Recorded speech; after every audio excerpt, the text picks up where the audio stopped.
Thank you very much. My name is Wayne Smith, as Pat said, and I served in Vietnam.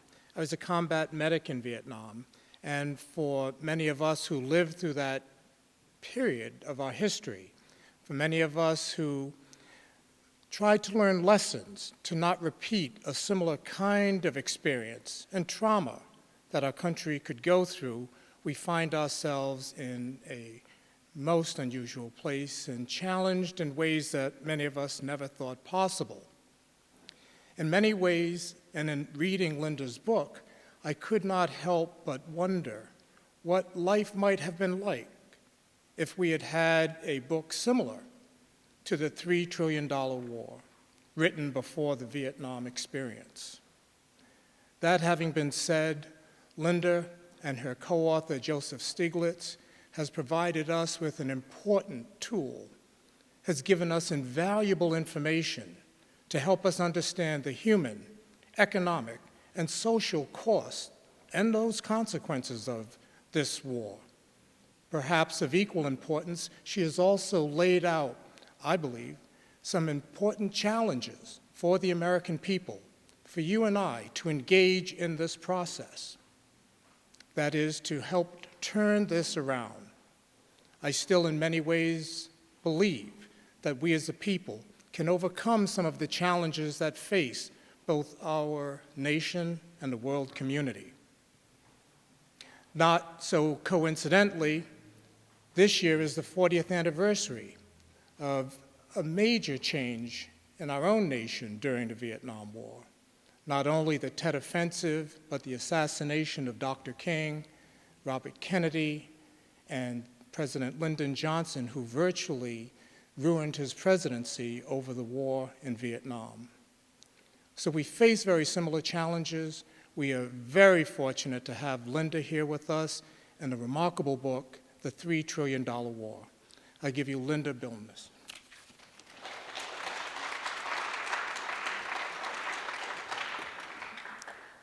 Thank you very much, Wayne, and thank you all for braving the very severe elements out there to come and hear what is a rather sobering topic tonight. I'm Linda Bilmes. I'm a faculty member at the Kennedy School of Government at Harvard, where I teach management and budgeting and applied budgeting and public finance.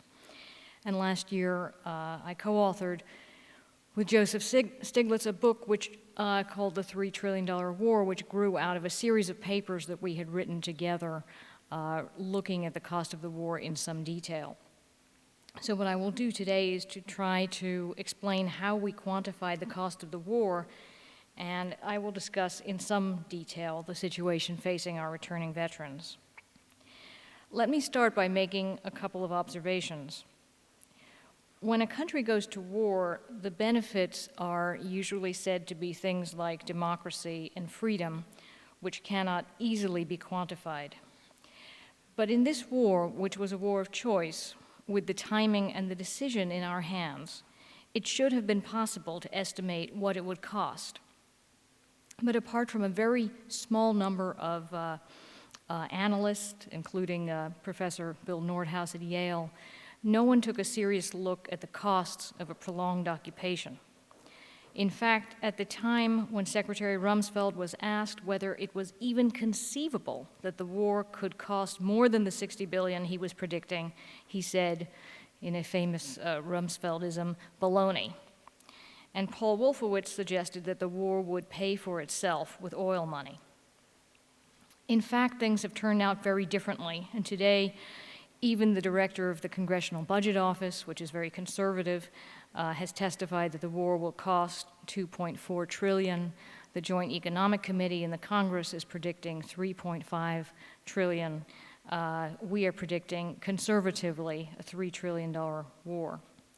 And before we go any further, let me just explain how big a trillion is. If you have a stack of $1,000 bills that was 4 inches high, that's $1 million. If you had a stack that was 350 feet high, that's $1 billion. That's about the The Washington Monument is about 450 feet high. And $1 trillion is 65 miles high.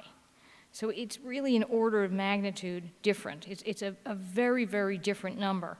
And I think that one of the factors that has led to confusion is that people don't really understand the difference between $1 billion and $1 trillion, and we are talking here in trillions. And there is a strange phenomenon about even these costs. A friend of mine who was 92 years old said that countries usually end wars when they have spent enough blood or treasure. But in the current conflict, by fighting this war with a volunteer army supported by contractors, we have been able to make the cost in blood seem like a financial cost. That is essentially how much we pay the troops and the contractors. And then by borrowing all the money used to fight the war, instead of by raising taxes, we have deferred even that cost and passed it on to the next generation. So the cost of the war, which I am about to describe, has not been felt by the vast majority of the population. Before I discuss the cost, let me just go over the basic numbers and describe the scale of the conflict. About 1.7 million U.S. servicemen and women have been deployed to operations in Iraq and Afghanistan. To date, 860,000 approximately troops have been discharged, which means that around 900,000 are still deployed. About half the force has served second or even third deployments or have had their tours of duty extended involuntarily. The official death toll in Iraq and Afghanistan is over 4,500, of which over 4,000 have been in Iraq. And this is obviously U.S. Troops, as well as about 1,200 U.S. contractors. The number who have been wounded in direct combat is over 33,000. This is the number that we generally hear about and read about in the newspapers.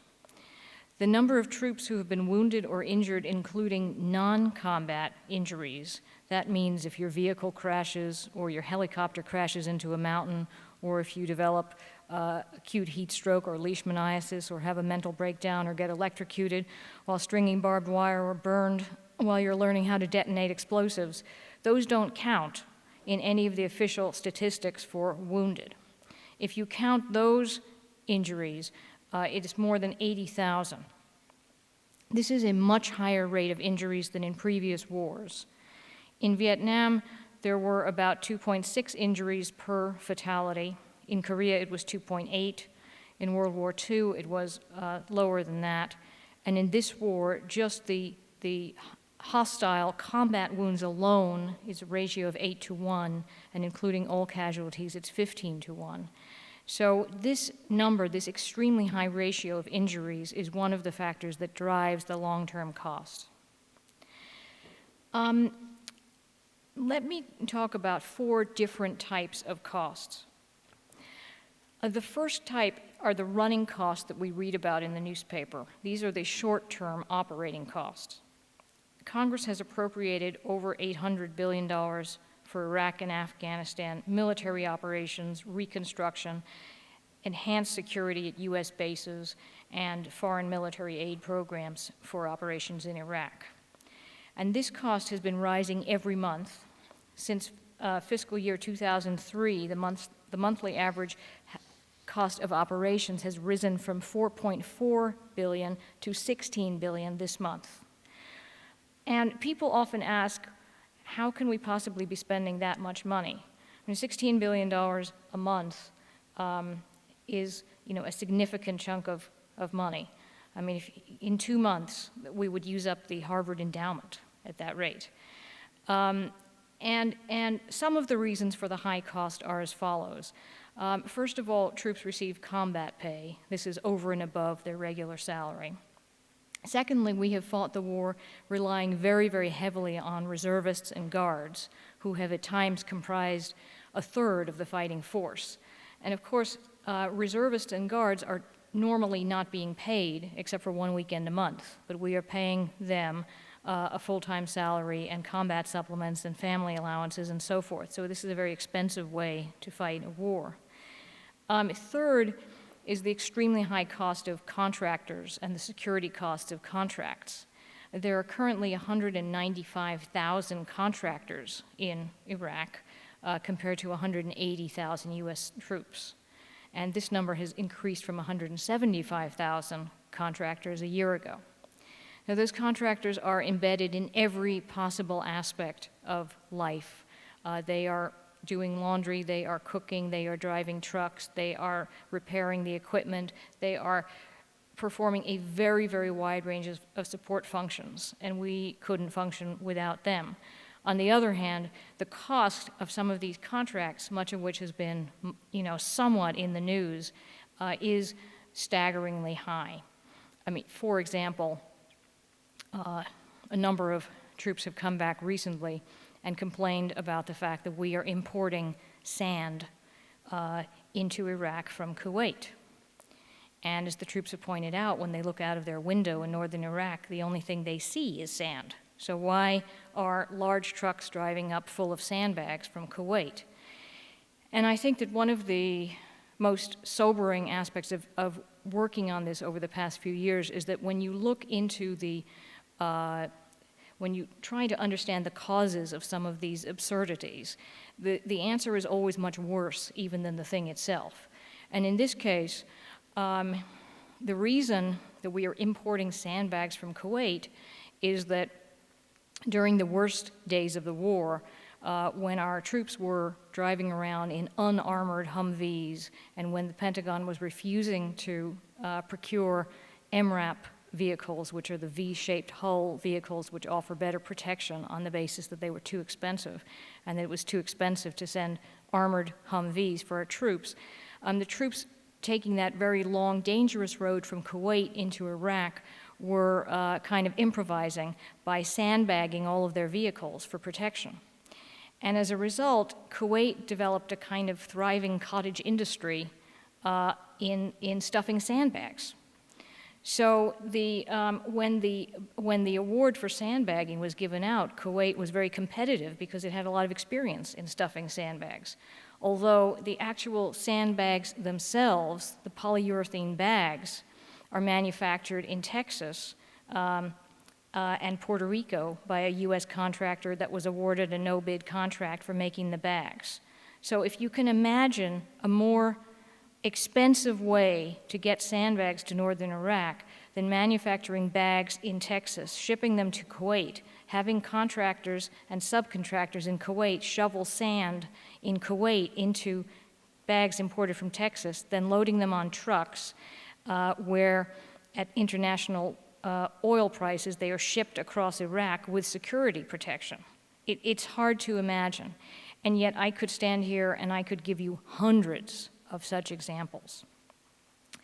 Another reason for the very high cost, the high cost of fuel, which of course has hit as gas prices have gone up, which is in itself one of the consequences of the war, but that has of course increased the cost of operations, the cost of maintenance and repairs of equipment, which has worn out at 10 times the peacetime rate due to the very harsh conditions.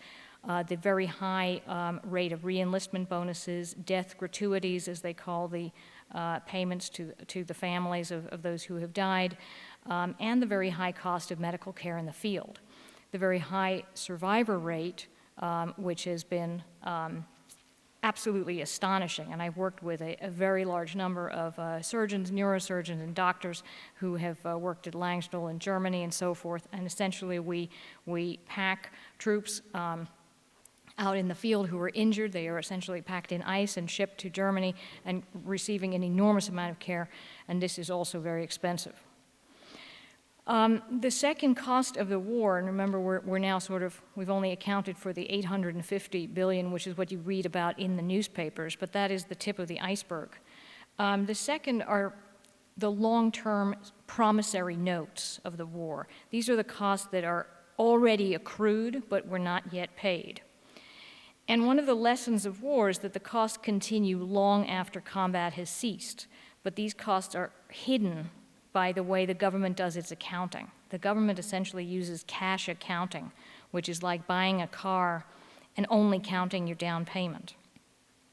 The decision to go to war entails a commitment not only to pay for the battlefield operations, but also to provide long-term medical care and disability compensation to troops, to replace depleted military equipment, and to recruit and equip and train a large number of new soldiers to replace those who the military loses as a result of death or injury or decisions not to re-enlist.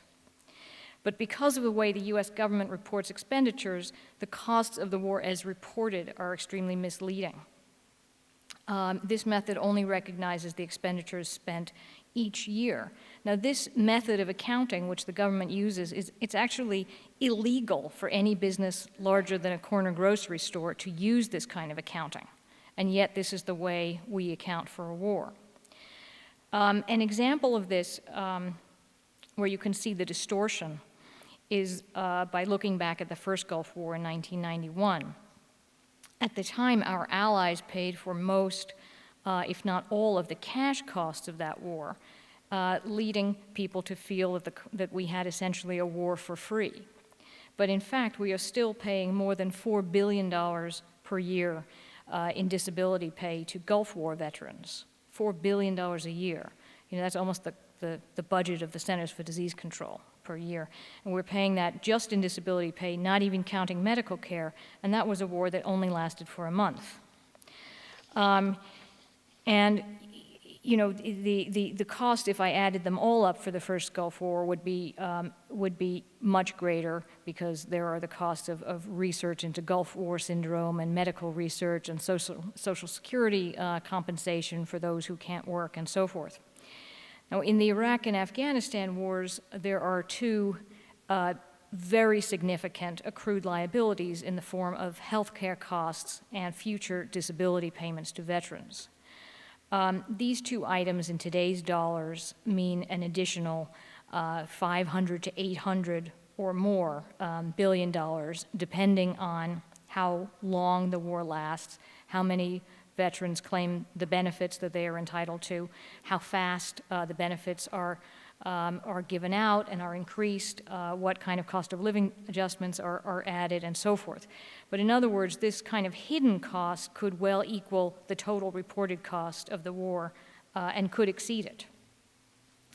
Now, the veterans' costs are in two types, because the Department of Veterans Affairs, the VA, does two things. It provides medical care and it pays disability benefits.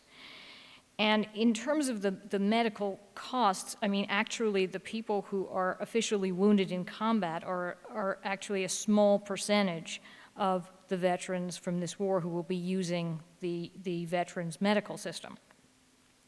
Of the almost close to 900,000 troops who have been discharged, already 350,000 have been treated at a veterans medical facility. That's a hospital or clinic. So more than a third have already been treated. Of those, about 150,000 of them have been treated for mental health problems such as post-traumatic stress disorder, depression, and substance abuse. And most of these veterans, already close to 300,000, have already applied for disability benefits, with the result that the VA system is completely overwhelmed with both the demand for medical care and the demand for medical claims. So let me just say a few words about the veterans issue, and then I'll return to the costs. First of all, on the benefits side, the Veterans Benefits Administration is enormously overwhelmed with the volume of claims it's receiving, leading to a huge backlog. Last year, they received over 800,000 claims from all veterans, including veterans from previous wars, and they expect to receive another 1.6 to 2 million claims in the next 2 years.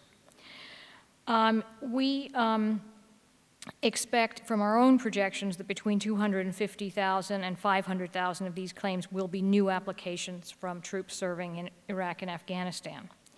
And this has led to an enormous backlog of pending claims that has risen from about 150,000 in 2001 to more than 400,000 today. And if you add in all the claims that are being appealed and that are in the paperwork process somewhere, it's a backlog of more than 600,000 claims. And second, the claims process itself, and here I'm missing my PowerPoint slides because I could show you the most convoluted diagram you've ever seen, but it's an extremely long and cumbersome and paperwork-intensive claim. The VA takes an average of 177 days, that's about 6 months, to process an initial claim, and 20% of the claims are appealed, and they take an average of 657 days, about 2 years, to process an initial appeal. The process itself for ascertaining whether a veteran is suffering from a disability and rating the percentage level of a veteran's disability is ridiculously complex.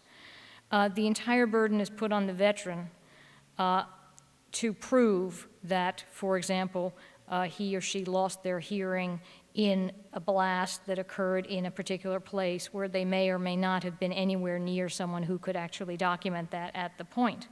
But unlike most countries, unlike Canada, unlike Great Britain, unlike Australia and New Zealand, we put the burden, the veteran is essentially presumed not to have received the injury during combat and has to prove that he did, as opposed to in those countries where the veteran is presumed to have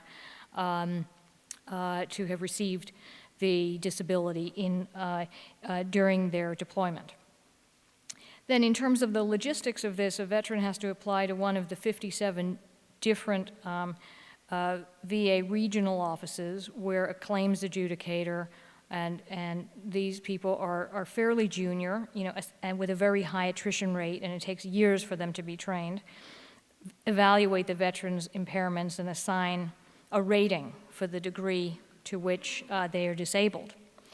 And they have to determine the percentage disability for each condition in increments of 10, but these conditions are not scaled like monotonically. They're not scaled 0, 10, 20, 30.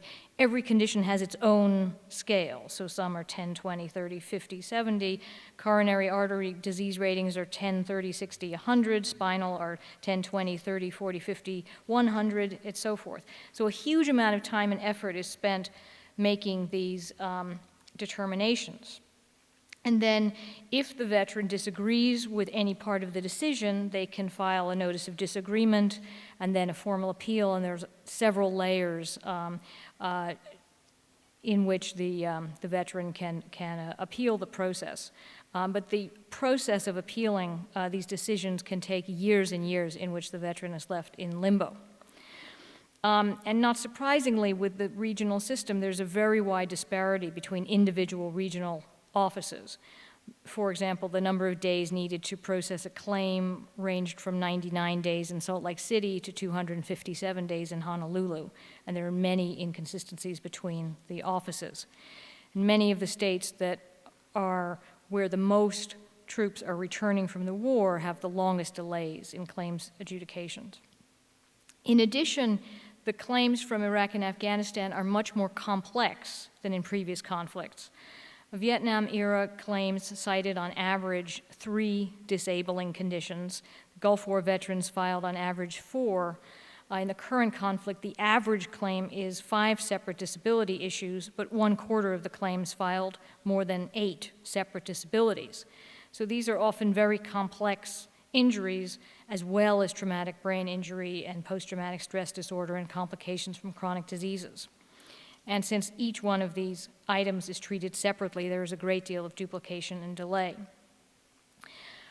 So just to give you an example of this, if you assume that a troop is discharged from the military because of back injuries due to carrying a 200-pound pack around for 15 months, he may also be suffering from PTSD because of being trapped for 8 hours in a Humvee that crashed into another Humvee, and also suffer from a loss of hearing in the left ear and possible traumatic brain injury from a concussion. Now, actually, the number of troops who are potentially at risk of mild traumatic brain injury is enormous. I've been involved in working with a group of doctors reviewing the cases of hundreds of thousands of returning troops. There have also been a phone study from the RAND Corporation, and they all point to hundreds of thousands of troops with mild traumatic brain injury.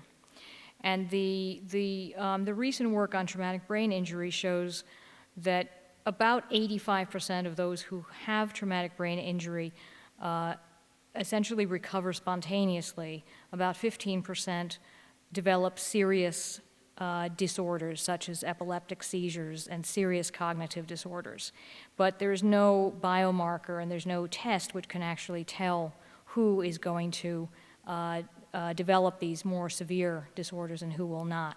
And the research that's been done in rodents, for example, shows the same thing, that 15 to 20% of the rodents exposed to blast levels similar to those that most of our troops who are deployed in combat have been exposed to. Also, these rodents develop cognitive disorders, and of course with the rodent experiments, the neurologists have been able to look inside the brains and see the brain injuries, which we call mild, but which are not detectable through MRIs. As I will skip through some of this, but just to say one word about the medical side of this, when the situation on the medical side at the VA, there's a lot of dedication in the Veterans Department among a very wide number of doctors and health practitioners and nurses and so forth. But the scale of the demand simply exceeds the supply, particularly in rural areas where many VA hospitals have had vacancies for positions such as triage nurses and in the psychiatric area for psychologists, social workers, psychiatrists for months and months and months, and they simply cannot hire them at the salary levels that they have. And we see many symptoms of this, including the highest suicide rate among veterans in many years. It's been rising every year of the war and is now the highest it's been since World War II.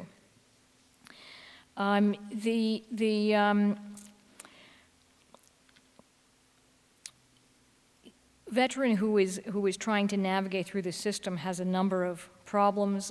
They may not receive a medical exam when they are discharged. The Defense Department is usually not willing to share their medical records with the VA. They have to usually go in to see several different doctors in the VA in order to get their various problems verified. There is a 23-page, very cumbersome form. The 9,000 claims specialists have a very high turnover rate, the highest in government. The forms are not automated. They can be downloaded, but they have to be faxed or mailed in. And that is why, of those 288,000 Iraq and Afghan veterans who have applied for disability so far, a big chunk of the claims are still somewhere in the process. Now, Congress has recently, just in this last Congress, increased the number of years that a veteran can receive free medical care from 2 to 5 years. But veterans going through this process who want to continue to receive care from the VA beyond that need to have a disability status. They need to be what's called service-connected, so they need to file disability claims. This is kind of catch-22 situation, where veterans coming back need to get a disability claim status in order to qualify for medical care, and they need to get in to see doctors in order to get their disability claim status in order to get their medical care. So this is creating bottlenecks and backlogs and waiting lists all through the system, and we saw it in Walter Reed, because the whole story at Walter Reed, what that was about, was that when troops come back, they don't and they're treated in a military hospital, because that was a Walter Reed Army hospital, they are reluctant to leave military status because they would lose all their benefits, their military benefits, and it's going to take months or years before the veterans' benefits start to kick in. So there are many veterans who are in this kind of limbo who basically, can't afford, and they are in these sort of so-called outpatient care facilities throughout the country. Now let me return to the cost implications of all of this. The cost of providing these disability benefits is projected to be between $300 and $350 billion in today's dollars. Again, the eventual cost will depend on a number of different factors, such as the rate of claims and the utilization of benefit programs. And our study did not actually even take into account the additional cost of nursing home, the additional Medicare costs, the additional concurrent receipt pay, or any of the social or economic costs to society of veterans who become homeless or have substance abuse or domestic abuse problems or so forth. But based on our claims history of the first Gulf War, we can expect that at least 45% of veterans will claim these benefits. And using a similar set of assumptions, projecting the health care claims from the claims in the first Gulf War, we expect that there will be a very, very significant health care cost to the VA for many, many decades to come. And I emphasize that these are long-term costs. The claims benefits in terms of cost for World War II peaked in 1996, and we only last year paid off the last claim to a survivor of a War of 1812 veteran. So all of these are costs that continue for a long, long time. And believe it or not, we are still talking only about the second of the four costs that I mentioned. Another long-term cost is, of course, the cost of replacing military equipment, which is being used up, as I mentioned, at 10 times the peacetime rate. Now, in an accrual accounting system, the auditors would insist on a large increase in depreciation costs as planes and tanks and helicopters and so forth are written off. And even this might underestimate the true cost if the new military hardware is more expensive than the old. But in fact, none of these costs appear in the government's accounts until the bills are actually paid. So for example, we have 42,000 light truck vehicles in Iraq. And what happens at the end of the war to those 42,000 vehicles? Now, we have not yet seen the cost of replacing those 42,000 vehicles, which is very unlikely will be in use anymore. Just last month, the head of the Air Force said that he needs $400 billion to replace the fleet of aircraft, which is being used in extremely harsh conditions. It's also becoming apparent that the length of time that we have been in Iraq, and Iraq is the longest war that the U.S. has been involved in, apart from Vietnam. We were involved in World War II, for example, for 3.5 years. We were involved in Korea for 2 years, 2 months. 3 years, 1 month. In World War I for 2 years and 2 months. In World War II for 3 years and 8 months. And of course, we are now well into our 6th year in Iraq. And this will require a substantial expenditure to reset the military in terms of recruiting and training and restoring full military strength and morale to a force that has been extremely worn down by repeated deployments. That is particularly true for the National Guard and Reserve, in which up to half of their equipment has been used up, and there has been an enormous rundown in the readiness of the National Guards and Reserve Force. And all of these costs are unfortunately very real. There is, in my opinion, no chance that the government will refuse to replace worn-out helicopters and certainly will not refuse to care for veterans. But in the cash-based accounting system, these are costs that simply don't show up yet. And the result is that the total budgetary costs of the war are underestimated. The third kind of cost of the war, and so far we've been talking just about budgetary cost, is what economists refer to as social costs. These are costs which somebody has to pay, but not necessarily the government. A good example of this is the cost of taking care of a soldier with a brain injury. The government will pay a maximum disability benefit of $44,000, and Social Security may pay another $900 per month if the person cannot work. But typically that doesn't begin to cover the true cost of the changes in life that the family will need in order to hire special caregivers, to earn more income, all kinds of problems that the person will have, and that's not even counting the burden of suffering and lost economic productivity. And the Dole-Shalala Commission found, for example, that 1 out of 5 injured veterans who returned had a family member who quit their job in order to become a caretaker. Now, that is a cost to someone, but it's a cost which does not show up as a budgetary cost. And we went through in our book the wide range of social costs. For example, the way the government values a life for a civilian who is killed in and this is what civilian agencies like the Environmental Protection Agency or the Food and Drug Agency do. They value a life at $7.2 million. And that may seem somewhat crass, but it's also somewhat crass not to take into account the lost productivity of the thousands of young people who have been killed in the war. Now, in our accounting for the war, the Pentagon only lists $500,000, which is the amount of life insurance and death gratuity given to a troop who, to the family of a troop who dies. So we added, for example, the difference between the 7.2 million value of statistical life and the $500,000, which is the actual cost that shows up in the government's books.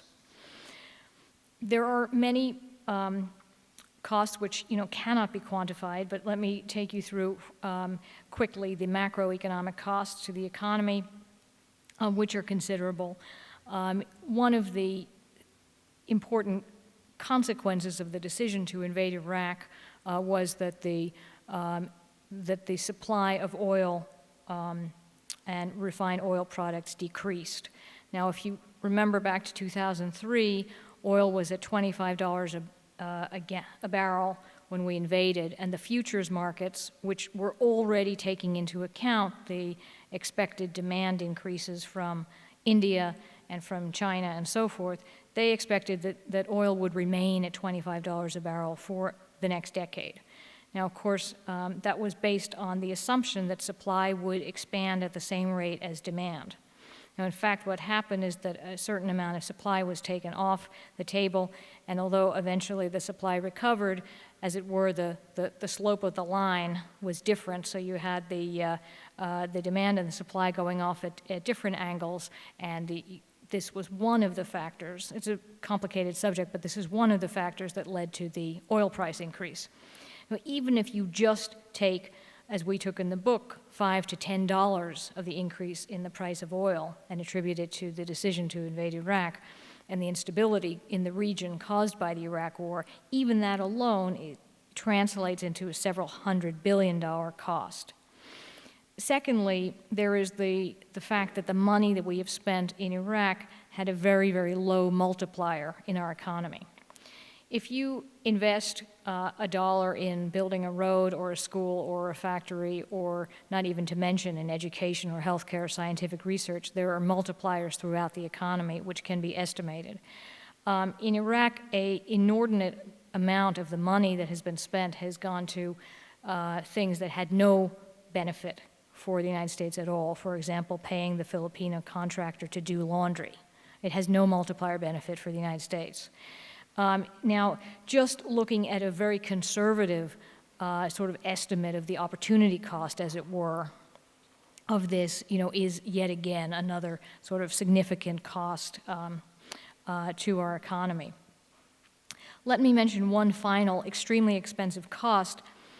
As I mentioned, when we went to war in Iraq, there were two decisions that were made. One of the decisions was the decision to go into Iraq. The second decision was the decision to borrow all the money that we have used. All of the money that has been used in Iraq has been borrowed. And this is actually the first war since the Revolutionary War where we have financed a significant portion of the war from overseas borrowing. The Revolutionary War, we borrowed from the French. We're now borrowing primarily from China to finance this war. The amount of money that we have borrowed for the war has added $1 trillion onto our national debt. And so, of course, this is money that we have to pay interest on, all of this money we have borrowed. And that amount, which will add hundreds of billions of dollars because you're paying interest on the interest, we have not even included in the cost of the war. If we include the interest, the cost of the war is significantly higher than $3 trillion. I was saying before we started this talk that Joe Stiglitz, my co-author, goes around the world saying it's really 4 trillion or 5 trillion, but our publisher keeps saying, no, don't say that because the book is called 3 trillion, and people walk in to bookstores asking for the $5 trillion war book. But if you add the interest, which is a real cost in terms of our budget, the number is even higher. The final point I want to make is that all of this spending and borrowing, has significantly weakened the U.S. economy. It's not the only factor, but there's no question that the additional debt due to the war, the annual deficits due to the war, the increase in oil prices due to the war, has all contributed to the perfect storm, which has led to the worst economic crisis since the Depression. And so there really is no such thing as a free lunch, and there is no such thing as a free war. There are also, of course, many, many unquantifiable costs that I haven't even begun to mention. We have described some of them in the book, but I think I'll stop here and open it for questions. Thank you. President Bush has denied any relationship between the cost of the war in Iraq to this current economic problem. And without asking you to go inside of his head, could you explain to us what is the disconnect and how can American people understand the relationship between the cost of the war and this economic collapse? Well, I think that one of the ways in which we can understand the relationship between the cost of the war and the economic collapse is by understanding that all of this money has been borrowed. Our national debt under the tenure of President Bush has gone from $5.7 trillion when he came into office to $10.5 trillion now. We've amassed more debt under the Bush years than we did in the 225 years previously of this country. Now, $1 trillion of that is debt as a result of the war. Now, why did the debt go up so fast? It was the combination of the tax cuts, the 2001 and 2003 tax cuts, which is another topic, but which were distributed extremely unevenly and disproportionately to the top 1% of the population. So in other words, the decrease in revenues at the same time that we were significantly increasing expenditures, and the main thing that we have been spending money on is the war. So, I think that he is entitled to his opinion, but I think that most people who are looking at the economic crisis in which we find ourselves now would say that the extremely large national debt that the United States now faces, and again, that debt going from 5.7 in 2001 when he took office to 10.5 now, does not even include the cost of the bailout, the cost of Fannie Mae and Freddie Mac security liabilities, and other additional costs which could bring it up much higher. But a significant portion of that debt has been Iraq and the fact that we did not raise taxes to pay for it. So it's not the only factor, but it's one of the factors. We have high school students, college students, senior citizens, and everyone in between with us tonight listening. And in many ways, they're trying to understand what can they do about this debt? What can they do about this war? And I believe your book has been a public service. It really has, in many ways, really dissected not only the problem, but has given some direction to what ordinary citizens can do. But would you talk about that? What is the role of citizenship to this war and to the debt that future generations will assume?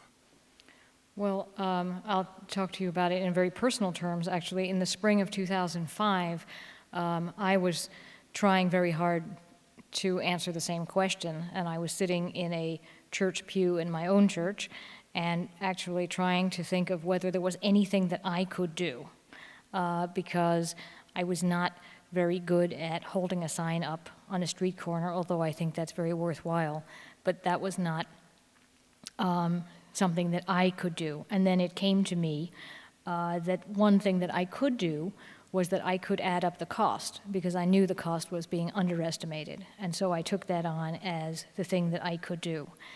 I think that all of us who are concerned about the war need to try to work toward making sure that the United States does not get involved in something like this again so lightly. We have in our book a chapter which has about 17 recommendations, which include significant changes to the accounting system. It includes that we should forbid Congress to pay for wars using emergency supplemental appropriations. The emergency supplemental appropriation vehicle, which is paid for the entire war, is a way of circumventing the normal budget caps that every other program has to meet. And this vehicle only exists because of the need to have a way to get money fast to things like Hurricane Katrina that are genuine emergencies, when the important thing is speed. Now, it's inevitable that if you spend hundreds and hundreds of billions of dollars with nobody paying any attention to how it is spent and no oversight, that there will be corruption, profiteering, money going missing, abuses, and all of the things that we have seen repeatedly throughout the past 6 years. So, personally, I think one of the most important things we can do is to make it illegal for Congress to fund a war using the emergency supplemental appropriation category. Before we open it up to the audience for questions, would you be good enough to speak about the implications and cost to the people of Iraq?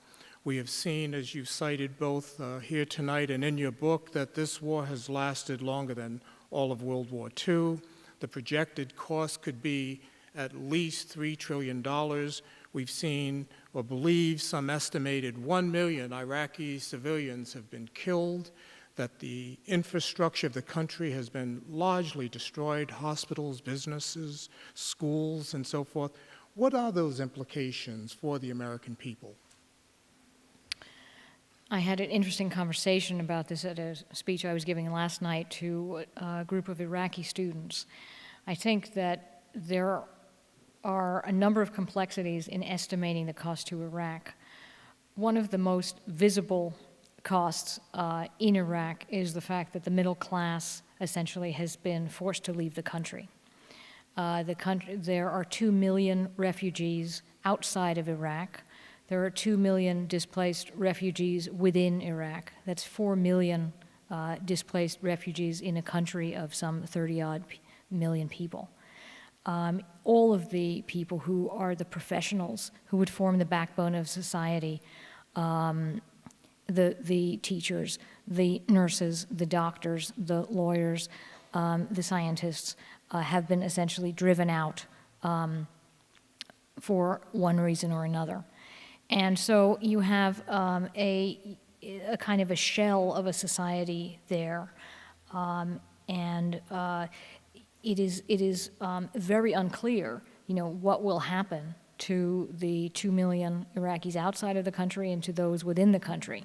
Many observers feel that the country will essentially split and essentially will end up in what is already on the ground. The facts on the ground are a Shiite, a Sunni, and a Kurdish section. It's little covered in the U.S. media, but there are daily Turkish planes bombing the Kurdish areas. And so that's another, problem brewing. But essentially, the destruction of Iraqi society has, of course, to be set against the fact that there's a value to ridding the world and the Iraqis of Saddam Hussein. So I think that the ultimate cost-benefit analysis will be done by the Iraqis themselves, but it certainly has come at an extremely high cost. This is the Cambridge Forum, and you're listening to Linda Bilmes, a remarkable author, along with Joseph Stiglitz, the 2001 Nobel Prize winner in economics, who've written the $3 trillion war. I want to invite everyone to please, who have questions, please line up behind this gentleman, and Linda will entertain your questions. Sir, would you say who your name is? My name is Mark. I'm an independent journalist for We Are Change, wearechange.org. On September 10th, 2001, Donald Rumsfeld announced that there were 2.5, I believe, trillion dollars in undocumented adjustments, essentially meaning that the money had disappeared from poor accounting practices or who knows what.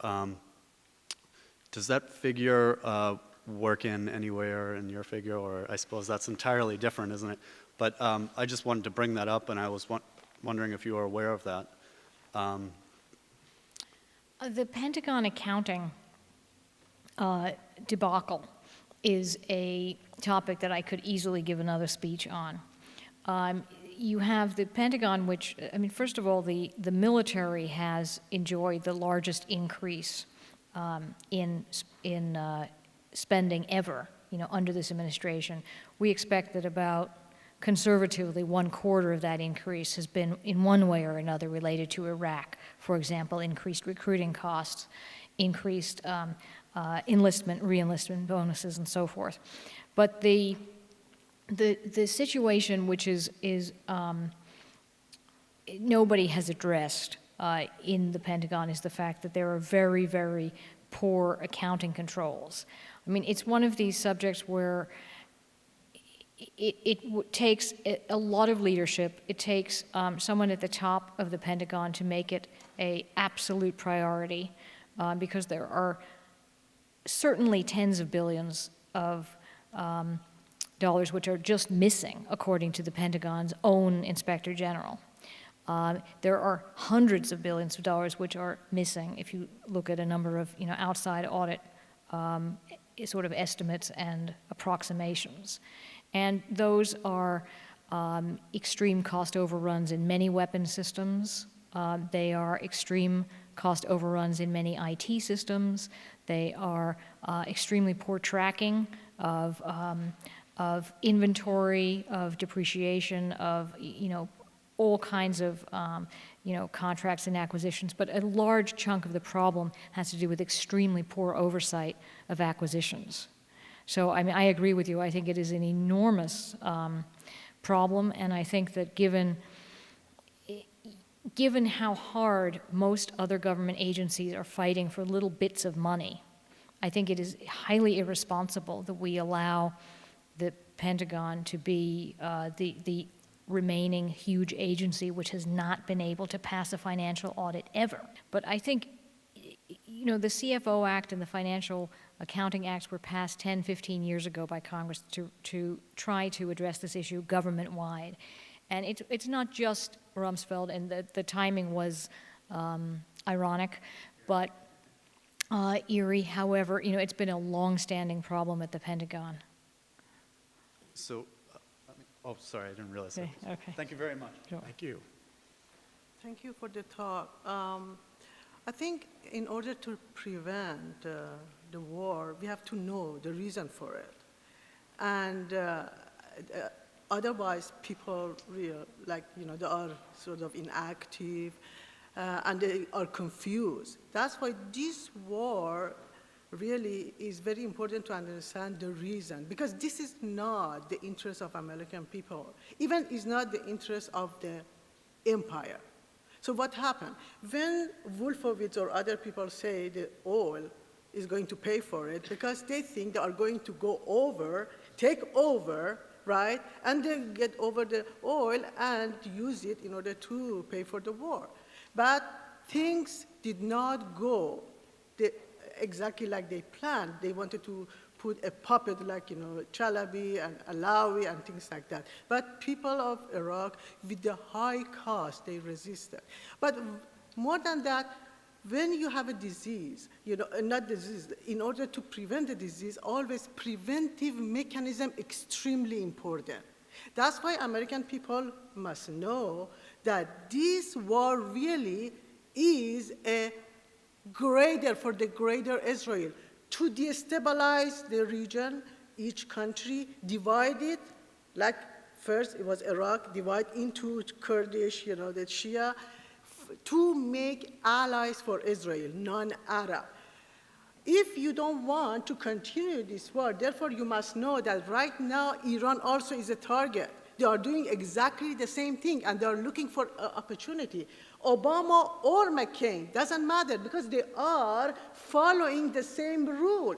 Otherwise, they are not going to be elected. Therefore, people must be alert, because Madeleine Albright already said that we cannot get out of Iraq. We cannot set a time right now. To set the time is just against our interest. Obama cleverly also says that we have to get out of Iraq responsibly. What does it mean? They want to stay long. Bush already for the security in Iraq that they made the deal. It's not that they're going to get out by 2011. Absolutely not. 2011, they are sitting again, make a decision. The facts on the ground, accordingly, they make a decision. That's why in Iraq every day is a the demonstration against United States stay in Iraq. So Excuse me, do people you have a question? The question is Yes. that why we are not talking about this very important issue, the role of Israel in the whole thing, because in order to prevent the policy of war, you have to understand what's going on. And they are making all these sanctions against Iran. Why is that? Why they cannot have a good relationship and to buy the oil? So you must know this is a Zionist war. This is a Zionist war. This is for greater Israel, nothing to do with American interests. Thank you for the question. And that's why you have to push them. Thank you. Do you want to try to answer some of that, Linda? And specifically, it relates to the last point that you made, I thought so well. What is it that the American people can do to prevent a war in Iran or to... Well, I think that the issue the speaker raised regarding why, what was the thinking at the time we went in the first place, is an interesting question. And I guess that the way we feel about this is that one of the issues is that nobody presented the Congress or the American people with a likely bill up front.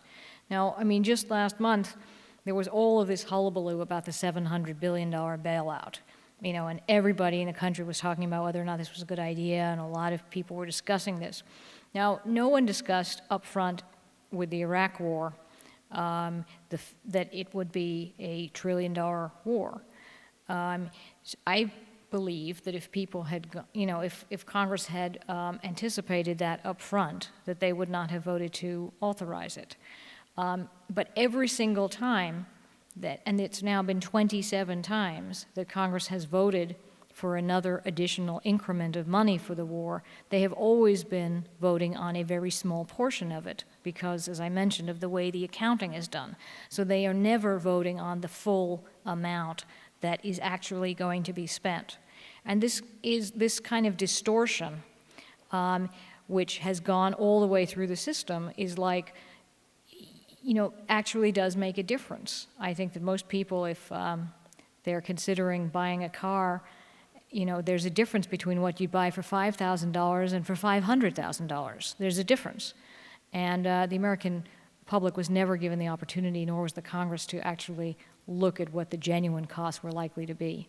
Another important point to note is that the United States, in terms of looking ahead, if you look at the record, the U.S. is still in most countries where we have fought before. We're still in Korea, we're still in Germany, we're still in Bosnia, we're still in Japan, and so forth. So it is likely to expect that there would be a non-combat force staying in Iraq at least through 2017, which is what the Congressional Budget Office is projecting. And in fairness, are you able to comment to the lady's question about the role of Israel and U.S. policy, certainly in the Middle East? And it should be noted that only within the last 3 or 4 months of his administration that President Bush has tried to bring peace to the Middle East and to Israel and the Palestinians. So could you comment on that at all? Well, you know, I mean, I'm really not an expert in this area because I'm a public finance professor. So, you know, I actually probably am not the best person to comment on this topic. I understand. Thank you. Sir. I have 2 questions. The first is, in your book, have you attempted to quantify the cost of having a no-bid contract with only essentially one defense provider? As I understand, in earlier wars, we at least had some competition. In this one, we didn't. And I'm wondering how much that jacked up the cost. Also, what happened to that no-bid contract? There must have been unknown amounts of money have ended up coming into the coffers of that company. Who ever accounts for that? And then a final question. I saw on Frontline last night a documentary about Afghanistan that essentially said that the idea that we can go back to Afghanistan and solve it with 2 battalions is a pipe dream. That documentary also pointed to the problems in the tribal areas bordering Pakistan, which are essentially where the war should have been from the beginning. The implicit point of that documentary was that somehow the Americans are going to have to either go back to Afghanistan and face the same kind of situation that the Russians did, that is, full-fledged invasion of Afghanistan with a real army, or at some point pull back altogether in such a way that we expose ourselves to the places where the conflict really got to us in 9/11. We were never attacked by Iraq. So if we add these kind of ideas into it, and again, I understand that this is probably projecting beyond more what you can do, knowing the kind of financial realities that are there, but it would be helpful for me if you could try to explain those points for us. Okay, well, first on the contracting, there's no question that one of the reasons that the war has been so expensive is the extreme reliance on contractors, which is a new thing in warfare. We've never had anything even close to it before. Now, the issue of no bid awards, is one piece of this, which may or may not account for a large amount of expenditures.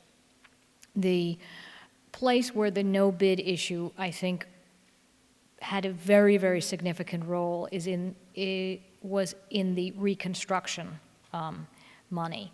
Now, in 2003, President Bush said that he needed was $21 billion for reconstruction, okay, about 19 of it which was targeted for Iraq. And this was something that he absolutely fought for. It was very controversial in Congress at the time. Congress said, this was the summer of 2003, when he said we have to get the electricity back on or we're going to lose the hearts and minds of the people and so on and so forth. He really went to bat for this. Congress said, no, we should loan it and so on and so forth, but he absolutely said it was a must-have. So he forced through the reconstruction money, which was a huge amount. This is 3 times per Iraqi what we spent in the Marshall Plan per European.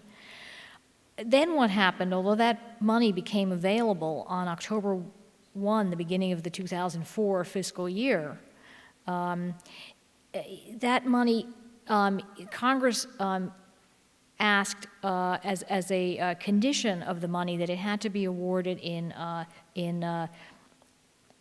bidded contracts. The Pentagon, particularly Rumsfeld, had to send a letter to a certain committee chairman explaining personally why any contract was awarded on a sole source basis, which he refused to do. And this stalemate meant that that money sat around, which had been fought so hard for 6 months, with none of it being spent, so that by the following summer, it was the following summer before they finally sort of resolved being able to spend some of this reconstruction money. And by that time, of course, the security situation had unraveled. Many of those who would have bid on contracts no longer wanted to bid. We had, many would argue, in that time period, lost the hearts and minds of the Iraqis when they saw the enormous amount of deterioration that was occurring. And this was all around this stalemate over the Pentagon's unwillingness to award contracts on anything other than a sole source basis. And their argument was, well, if we want a contract to do X, we want somebody who we know can do X, and that's it. And we want to do it fast. And so this stalemate really was responsible for, I think, a great deal of the deterioration that took place. I think, though, if you think about the overall cost of the war, some of the most most expensive things to do with contracting are not specifically related to the no-bid issue. But, for example, KBR, the largest Halliburton subsidiary, has been, it was found, winning contracts because of the fact that it was employing tens of thousands of employees in shell companies in the Cayman Islands. Now, this means that they were able to avoid Social Security and Medicare taxes, which gave them an advantage in the bidding process against a company that was paying Social Security and Medicare taxes at the same time that they were also undermining the U.S. Social Security and Medicare system.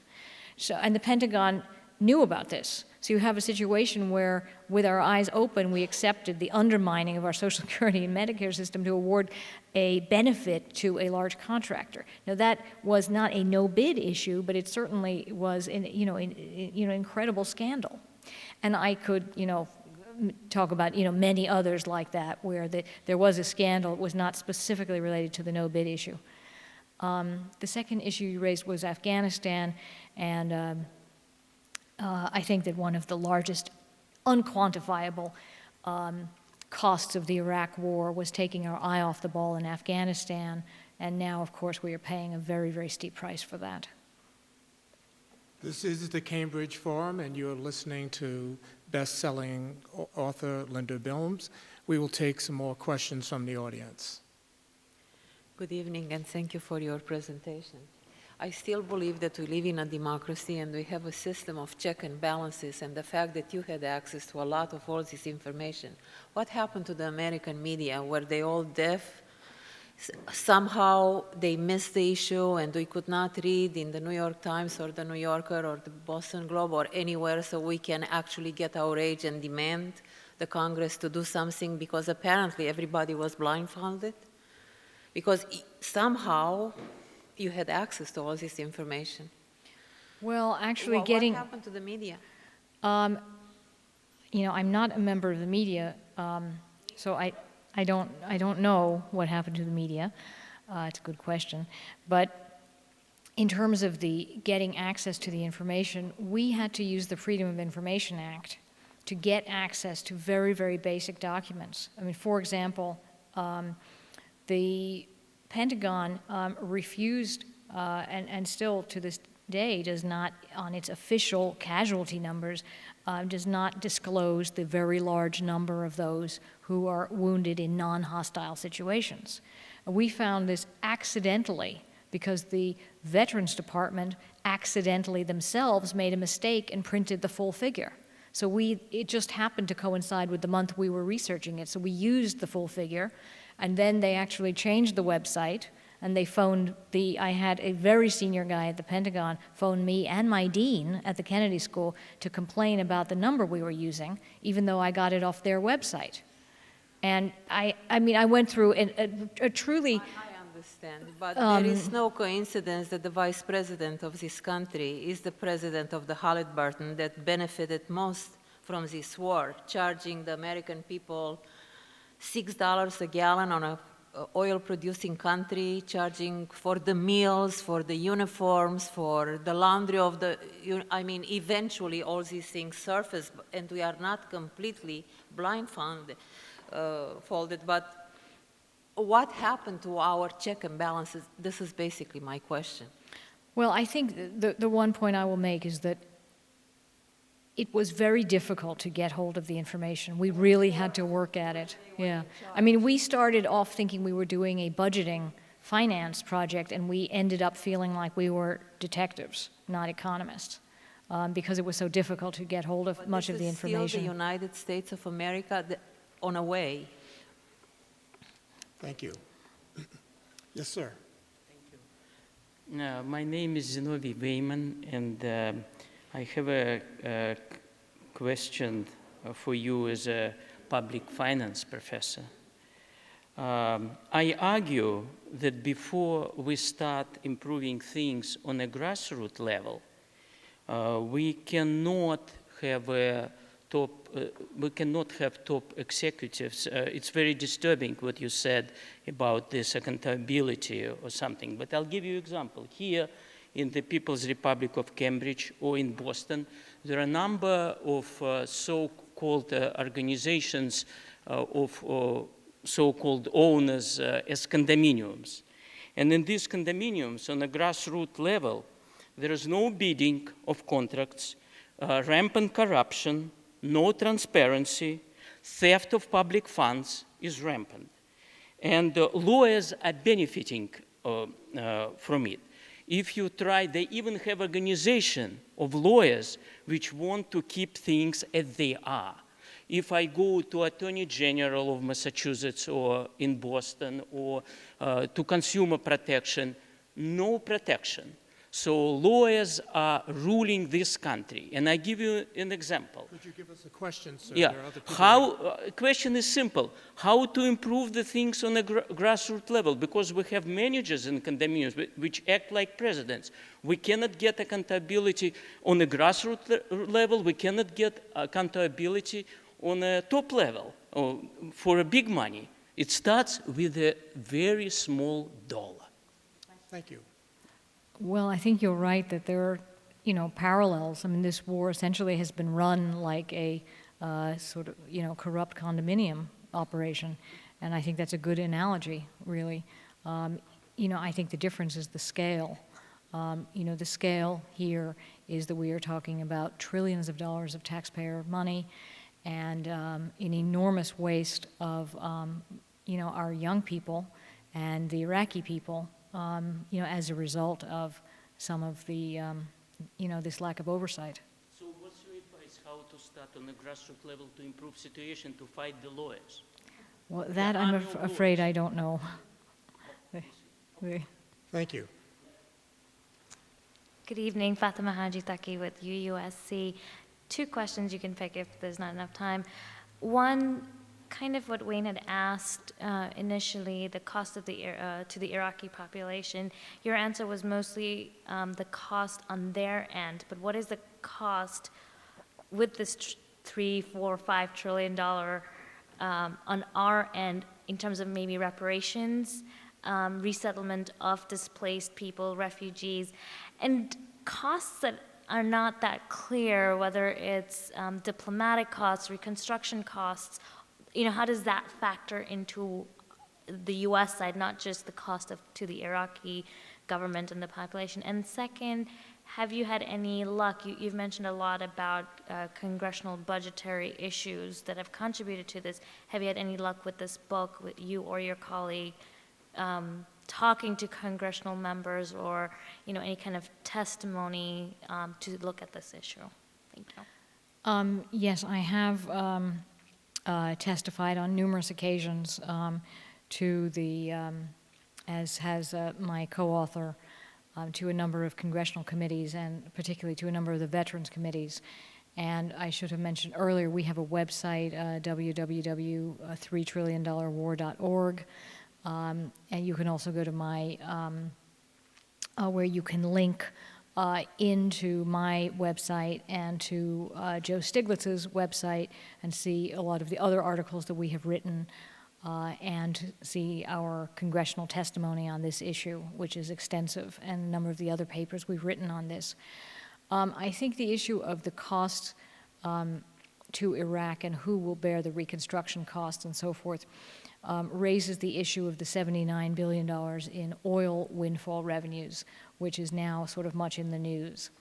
And one of the byproducts of the fact that oil production has finally come back online and the increase in oil prices is that Iraq, which, as I mentioned, is now missing a large amount of its middle class, including its accountants and financial people, sort of all of a sudden has $79 billion sitting in banks outside the country, accruing interest, all of which is money that really, should be helping to resettle refugees and to help rebuild the country. And I think that the prognosis is not very good for the equitable distribution of those funds.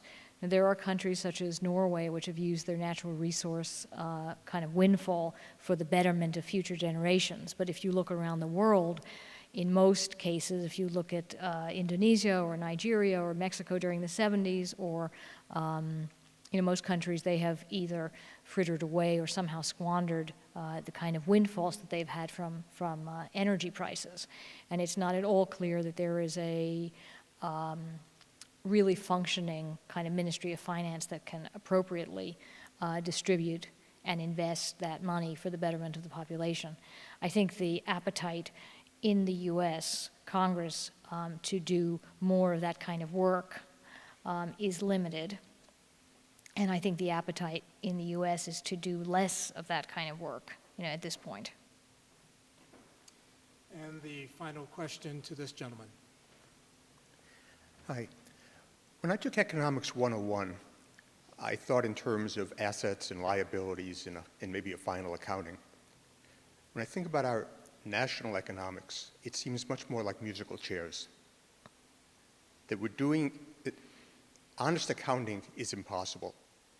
That if we were to look at our unfunded obligations, we can't pay them. And the only thing to do is to keep the music playing, or at least not to have the music stop on your watch. Aren't we essentially talking about adding $3 trillion to infinity? And what's the real impact of $3 trillion on the American people? Well, I think that you are absolutely right that the overall liabilities of the country, if you add up all of the accrued liabilities for Social Security, for Medicare, for federal workers, pension benefits, and so forth, you're not looking at a $10 trillion debt, you're looking at a $50 or $60 trillion debt. And David Walker, the Comptroller General, has been running around the country on a fiscal wake-up tour trying to call attention to the enormity of our accrued liabilities. And of course, the demographics are against us now, with a longer life expectancy and lower birth rate, so that there are going to be 2 workers supporting every entitlement recipient instead of 3.3 as there are today, and 7 when this system was created. So, what we have done here is we have added another amount onto the debt and another amount onto the accrued liabilities. And we are continuing to add more now. I mean, we have just taken on Fannie Mae and Freddie Mac, which the head of the Congressional Budget Office said we need to account for as part of our debt their liabilities, which are, if you take them all, that's another $5.4 trillion. Even if you take just the bad ones, the unsecured ones, that's 1.7. So, I mean, the numbers sort of make you dizzy. I mean, if infinity does kind of come to mind. I think, however, that that the answer is not easy to, is not an easy political answer, but it's very straightforward, which is that there have to be changes to an increase in revenues and a decrease in spending. And I mean, that means that the tax cuts need, which essentially have not been tax cuts. All they have been is tax transfers. We have paid less taxes so that future generations will have to pay more taxes. I mean, there will be tax increases and there will be significant reductions to the amount of the major entitlement programs, as well as, you know, a number of other changes to get our fiscal house back in order. And there's no shortcut. Those things have to be done. So even with draconian tax increases and spending cuts, is it possible to get out of the situation? I think it is possible to, you know, we are fortunate in that we are a wealthy country. You know, so even if our standard of living fell 10%, we would still be wealthier than most countries in the world. But I think it is certainly possible. I mean, I'm an optimist. I think it's possible to take on these issues. I think it's possible to improve things. But we are in for a period of belt-tightening and, you know, the likes of which most of us have not seen in our lifetimes. Okay. But you're an accountant. No, I'm not an accountant. I'm sorry. So, you understand accounting. I do, yeah. So would a 10% belt-tightening fix the problem, and if so, in how many centuries? I will direct you to an article that Joe Stiglitz and I have written on the cost of the Bush administration, which is going to be the cover story in Harper's, I think, next month or the following month, in which we have addressed exactly that issue. You know, what are our total liabilities that have been racked up, and what would we need to do to address them? Thank you. Please join me in thanking Linda for a sobering but enlightening presentation. Thank you so very much, Linda.